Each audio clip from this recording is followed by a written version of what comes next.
Kronika is easily the worst Mortal Kombat villain ever made. I would argue she's the worst Mortal Kombat character out of all of them. There's a reason nobody cosplays this character. She just doesn't look good. In fact, you can barely find fan art of this character, and when you do, it's usually mocking her. So yeah, I'd consider Kronika one of the worst characters in Mortal Kombat, so I'm an artist and thought, let's redesign her. A few years ago, I made a full video about Kronika, and it wasn't all negative. For example, I like how she's not physically dominant like Shao Kahn. In fact, most Mortal Kombat bosses just wail on you because they're bigger. Even Blaze, for example, is absolutely massive, but Kronika is the opposite and uses magic to fight you, never throwing a single punch or kick, and I love that. Also, I like the idea of her being a genius, and the way she speaks is fun too. The problem is her decisions show the opposite. Kronika is so stupid that Kano looks like Einstein by comparison. So yeah, I'll give credit where it's due. There are two aspects of Kronika that work. The issue is everything else fails. So for today's video, I'm going to fix Kronika and make her worthy of being a boss character in Mortal Kombat, which means changing her design, but also fixing her story and personality too. I'll be doing all of that in one video. So if you enjoyed today's video, please leave a like and consider subscribing. I'm trying to reach 500,000 before 2026. Let's do it together. Alright everyone, without any further ado, let's begin.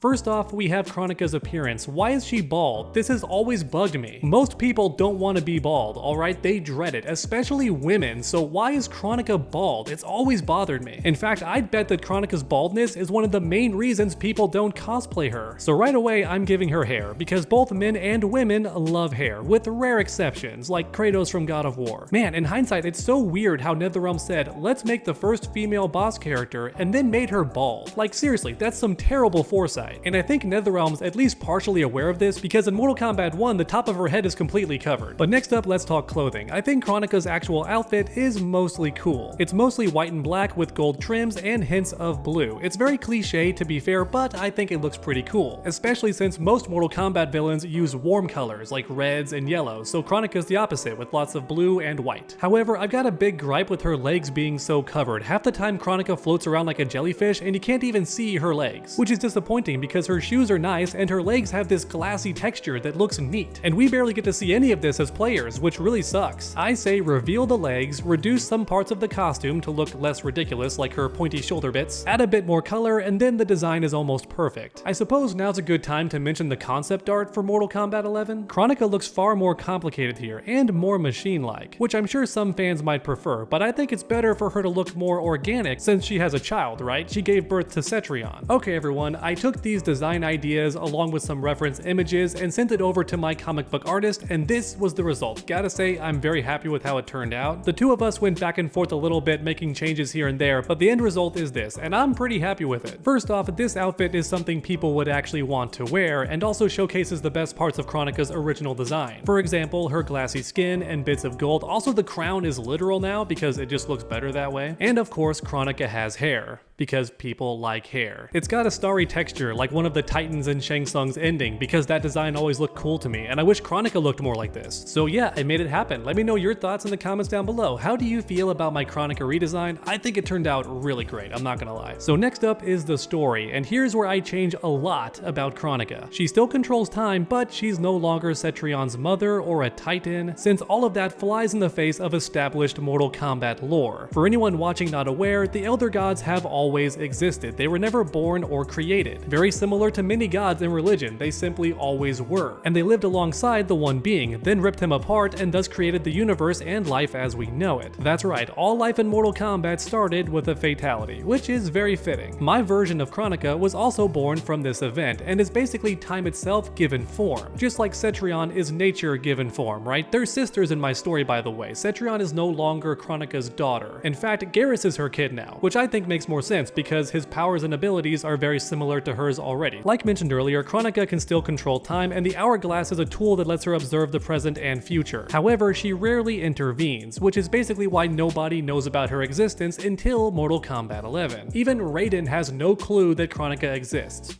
at least not yet. But Kronika herself is very aware of Raiden. In fact, she has beef with him, and that's because he's reset time and changed events for the worst, at least in Kronika's eyes. Fate itself had already decided who would live and die, but Raiden rewound history and changed destiny to fit his desires, which would obviously upset the Keeper of Time. In a way, she feels like Raiden swindled everybody. Destiny already had a plan and he changed everything. Now with all that said, my version of Kronika is not evil. In fact, she's nowhere near a villain or even a bad person. Very similar to Blaze in Armageddon, Kronika simply exists to serve a function and is determined to see it through. Alright, time for the catalyst, when stuff hits the fan and Kronika is forced to reveal herself. Because while Kronika does prefer her secluded life of secrecy, the villains of Mortal Kombat have discovered she exists. Turns out Shinnok revealed her existence in return for his body being restored, and together they theorize that Kronika's power can be stolen, either by killing her or simply getting control of the hourglass, thus giving them the power to rewind time and change history as they see fit. Now, of course, Kronika can see the future herself, so she knows the villains are coming and she's gotta intervene. But she's no longer a titan in my story. She might be powerful, but the might of Shao Kahn, Shang Tsung, and Shinnok would be enough to defeat her, so she seeks help from the heroes, which eventually leads to an epic battle between light and dark. With all of these powerful beings fighting at once, the universe itself threatens to crumble, right? The fabric of reality is about to explode, and so the Elder Gods intervene. That's right, when I write the story, the Elder Gods actually do stuff. They need this fighting to stop, but also to maintain order and create some sort of structure out of this madness, right? Everyone can't just keep fighting each other all at once. And thus, the next Mortal Kombat tournament is held. Whoever wins gets the power of Kronika's hourglass.